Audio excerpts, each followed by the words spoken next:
A big fan theory for Brock Lesnar just became true and has a lot of conversation surrounding it. We'll also check out what's new for Cody Rhodes, Seth Rollins, and more. Starting things off with Brock Lesnar and the major new developments for him. Brock made his first appearance in over 2 years at SummerSlam when he returned to target John Cena, and they met on September 20th for their final match together.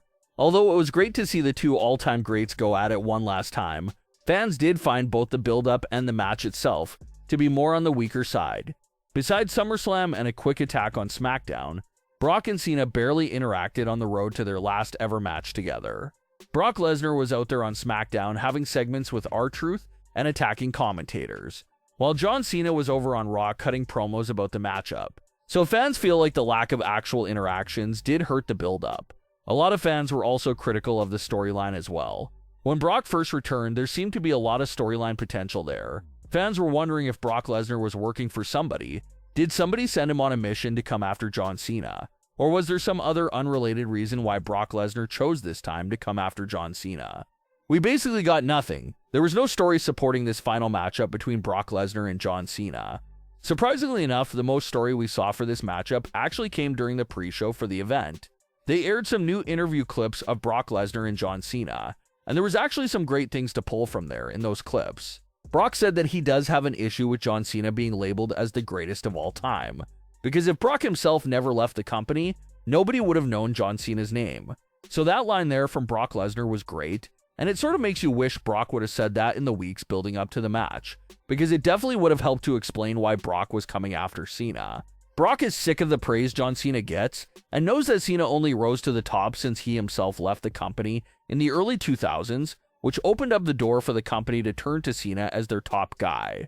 Brock Lesnar knows that if he would have stayed, he would be the one getting the praise of being the greatest of all time right now. So it was a great line by Brock, provided some nice context to the matchup.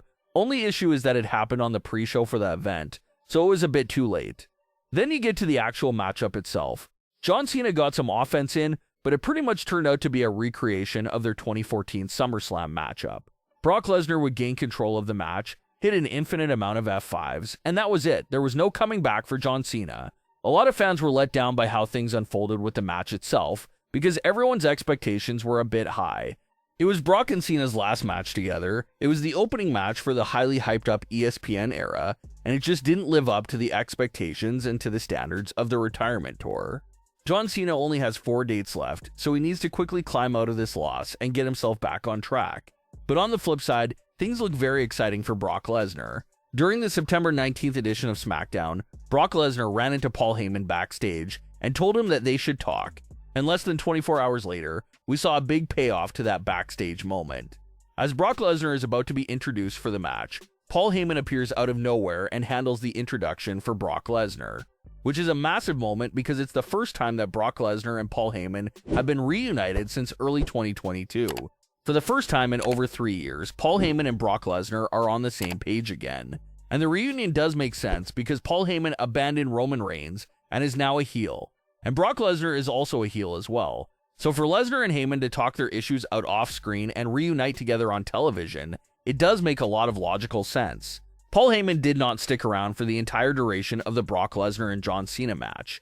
But the fact that he even introduced Brock Lesnar in the first place is still a very big sign of things to come for their reunion. Even on the post-show, Paul Heyman once again gave Brock Lesnar a shout-out for what he did to John Cena. With a full-blown Brock Lesnar and Paul Heyman reunion now unfolding, the interesting new dynamic here is how will Seth Rollins feel about the reunion. Seth Rollins has had Paul Heyman all to himself since April, but with Brock Lesnar now re-entering Paul Heyman's world, will Heyman still be just as focused on the vision, or will Heyman lose focus on Seth and lean more towards Brock Lesnar?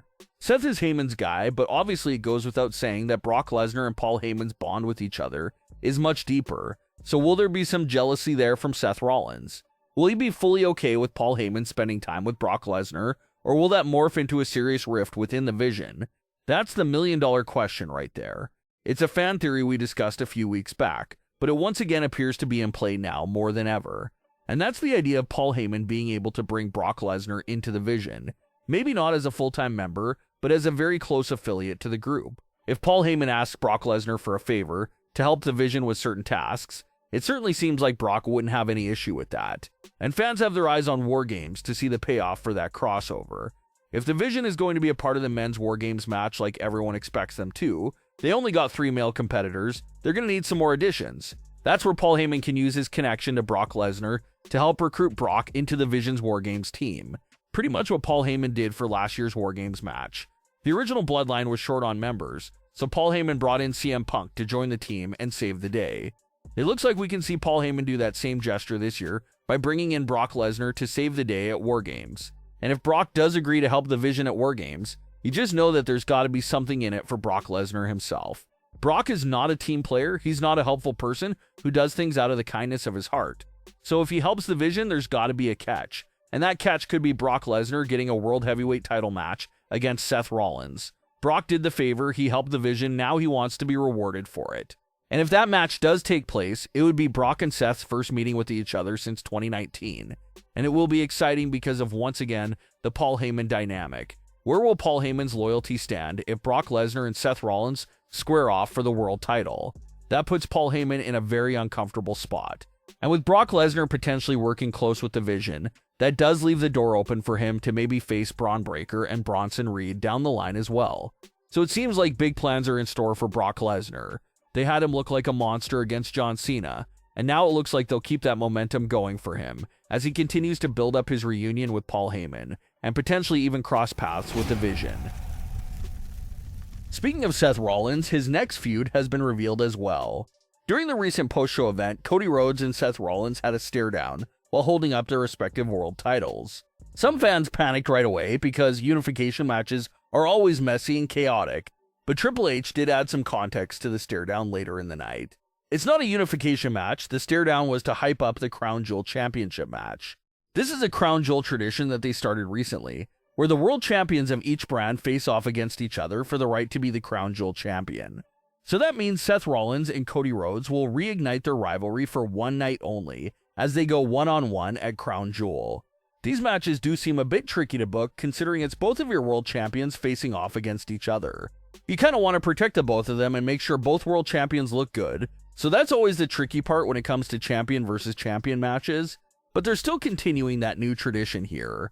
This also means that Stephanie will square off against whoever is the women's champion at Crown Jewel. That can be Stratton, Jax, or Cargill. So be on the lookout for massive champion versus champion matches at Crown Jewel. But what are your thoughts on today's stories? Leave your comments below, don't forget to subscribe with all notifications on, and leave a like if you enjoyed. Thanks for watching, guys.